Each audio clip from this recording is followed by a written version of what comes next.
né? E o que quebra as pessoas é a falta de constância. Sim. Eu começo, paro. Eu começo de novo, procrastino, né? E é isso que impede você de chegar no seu resultado. É sempre, né? Nem sempre com muita intensidade, mas com constância. A intensidade se regula, mas a constância tem que existir. Amada, não dá pra gente iniciar sua carreira na terapia, falando da terapia, sem você falar do mundo corporativo, né? Como que Sim. você procurou, como você chegou até essas terapias? O que que aconteceu? Então, muita coisa aconteceu na minha vida, né? Como Aham. acontece na vida de todo mundo que deve estar assistindo aqui agora e que busca o autoconhecimento, né? Eu vivi muitas experiências que me levaram a querer me conhecer melhor e entender por que eu passava por tantas experiências complexas. Porque a gente tem mania de achar que tudo acontece com a gente e a gente não consegue entender por que a gente vive determinadas coisas. Eu queria entender por que eu tinha vivido algumas coisas na minha infância, por que eu tinha passado por tantas experiências difíceis na minha infância, por que eu vivi muitas experiências desafiadoras no meu trabalho. Tudo isso começou a me incomodar de uma certa maneira e eu vivenciei um luto muito grande. Eu perdi um irmão com 21 anos, né? Caramba. A minha mãe vivenciou um luto muito grande.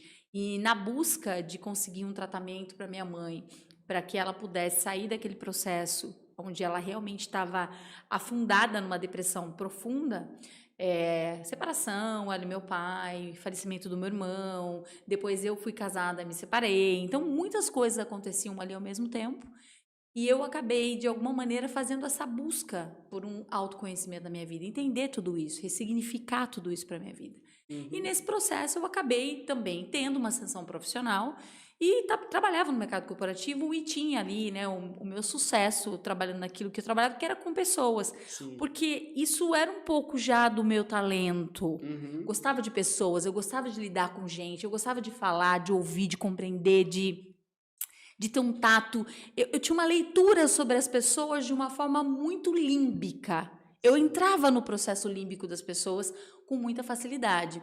Só que eu trabalhava na área corporativa, na área comercial, que também é uma coisa que faz parte do talento de quem é muito comunicativo, né? Então eu gostava muito de falar, conversar. Então sempre foi uma coisa minha, né? Só que com o tempo aquilo deixou de fazer sentido para mim, né? E eu já tinha passado pelo processo de ter perdido meu irmão, eu já tinha passado por esse processo de me autoconhecer. E eu comecei a ter um trabalho que me consumia muito. Quem aqui vai se identificar? Trabalhava demais, Aham. tinha um resultado expressivo, mas aquilo não fazia mais sentido. Eu trabalhava apenas pelo dinheiro. Sim. E Não tinha eu mais não desafio, não tinha mais tinha, aquele. não, e era extremamente desgastante sair todo dia para aquele trabalho que você acorda para trabalhar e você já levanta mal. Quando você vai dormir, você já pensa, amanhã eu tenho mais um dia pela frente. Eu vivi esse momento na minha carreira ali no corporativo. Então, foi por isso que eu comecei a fazer várias formações na área de terapia já, mas é porque como eu sempre fui muito autodidata, eu queria aplicar em mim. Sim. Na verdade, eu nunca fui fazer curso de terapia porque eu queria ser terapeuta ou porque eu queria aplicar isso em alguém. Eu queria era me curar. Eu queria era fazer as pazes com o meu passado, entender porque mesmo tendo condições financeiras, mesmo ganhando dinheiro, mesmo estando morando na cidade que eu gostava, que eu morava no Rio de Janeiro, na época eu me mudei para lá porque eu queria, e a gente ficou 11 anos no Rio, Você foi a depois eu construí trabalho minha para lá. família ali, eu fui a trabalho para lá, Aham.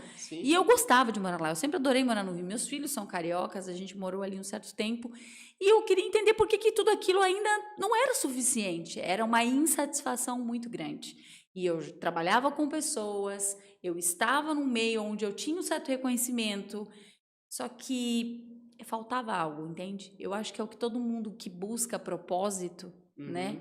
Fica ali buscando qual é o meu propósito. Eu tinha muito isso em mim, qual seria o meu propósito? E hoje eu entendi que o meu propósito era sim trabalhar com pessoas, era sim entender esse lado límbico das pessoas, compreender, ouvir, ter essa escutatória, mas era de uma outra maneira.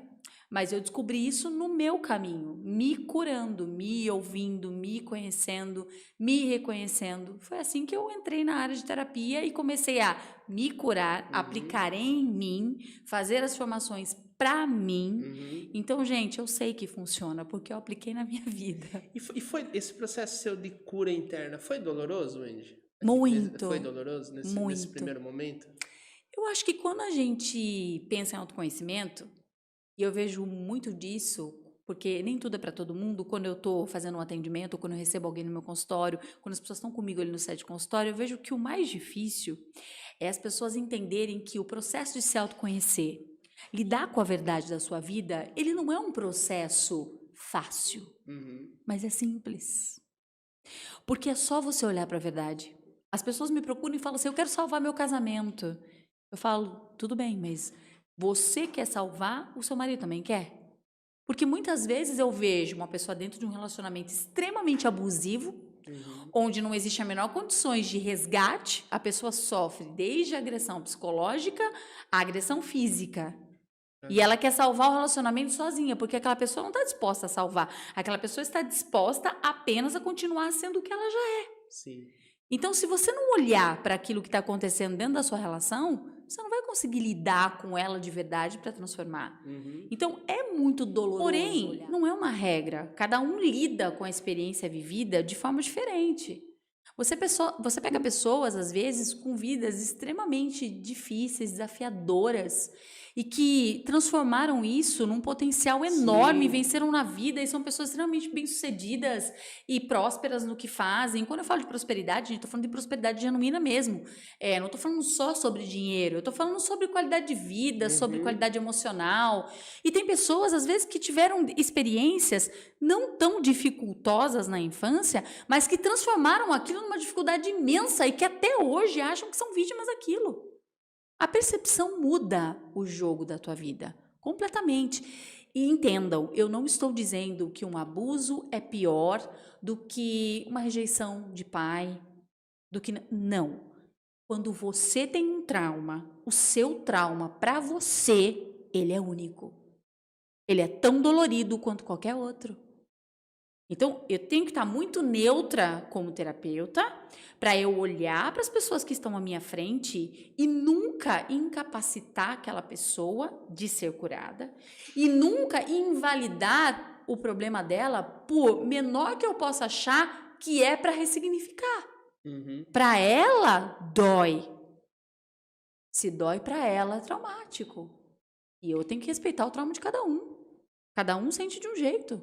Não importa se é pequeno ou se é grande, isso não existe. A dor não é imensurável, né? Não tem como. Pode ser, isso aqui é muito grande. Porque às vezes eu recebo as pessoas também que sentem uma culpa imensa por sofrerem por causa de um trauma. Mas é tão pequeno, eu sei que é tão pequeno, porque, nossa, eu vejo pessoas em situações tão horríveis e eu me sinto tão culpada por me sentir assim. Eu falo, não se sinta.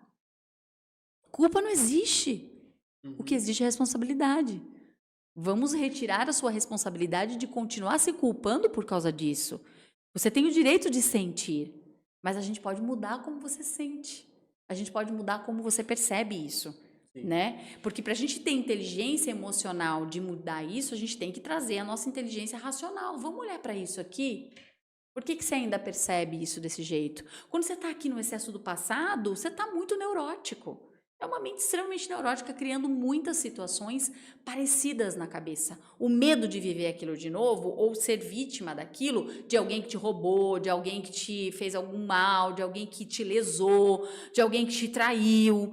Você acha que, muitas vezes, você é vítima dessa pessoa. Imagina se eu fosse vítima até hoje da pessoa que me traiu. Eu nunca teria conhecido meu marido, eu nunca teria construído o meu casamento, teria tido meus filhos e teria a vida que eu tenho hoje. Porque eu estaria até hoje achando que eu sou incapaz de atrair um parceiro legal, leal para a minha vida. Como acontece com muitas pessoas que chegam lá no site do meu consultório. Né? Eu quero muito ter um parceiro, eu quero muito arrumar uma parceira, com homens também. Eu quero muito ter uma vida amorosa, digna, ter realmente uma família, e a pessoa acha que ela não consegue. Mas está difícil. Né? Tá difícil arrumar alguém. Hoje em dia ninguém mais, porque o mundo tá muito difícil. Gente, independente das dificuldades que existam, você tem que entender que o seu mundo, ele é seu, ele é particular. E você mudando a sua forma de se perceber, você vai mudar como as pessoas vão te perceber também. Se você mudar como as pessoas te percebem, você muda a atração das coisas para sua vida.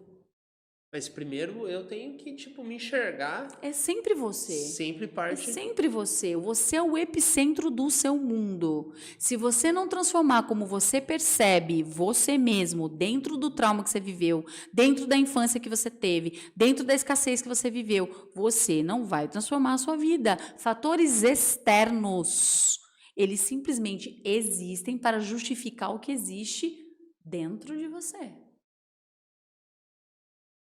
Foi sensacional. Sim, gente, eu acho assim, o que eu posso dizer para vocês é que, independente da realidade que vocês estejam vivendo nesse momento, vocês são capazes de transformar a realidade.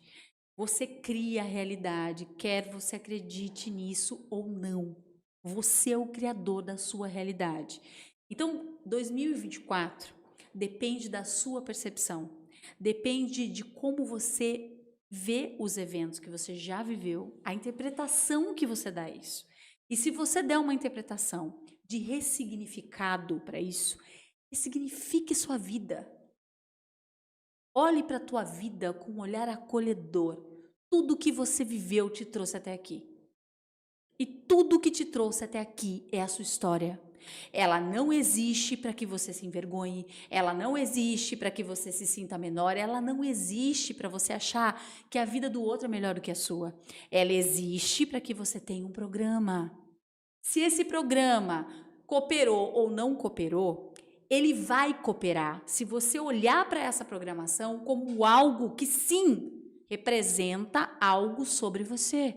Extrair o melhor disso, o que você não faria mais que você já fez, o que você não replicaria que já fizeram para você.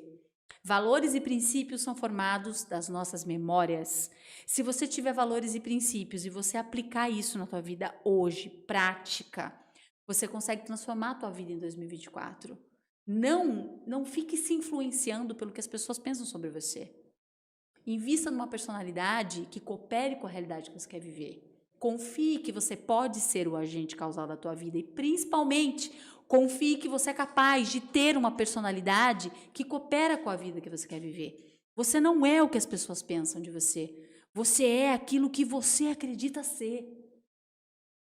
E isso é fundamental para você transformar a tua vida. Transformar a vida dos seus filhos, da sua família, de quem tem significado para você. Isso é muito maior do que qualquer coisa que fizeram para você. Entende? Muito maior. Isso que fizeram para você é o significado que você dá. Olhe para isso como uma transformação na tua vida. Aplique na tua vida hoje ressignificar. Olhe para isso como algo que é uma memória. A memória não tem poder.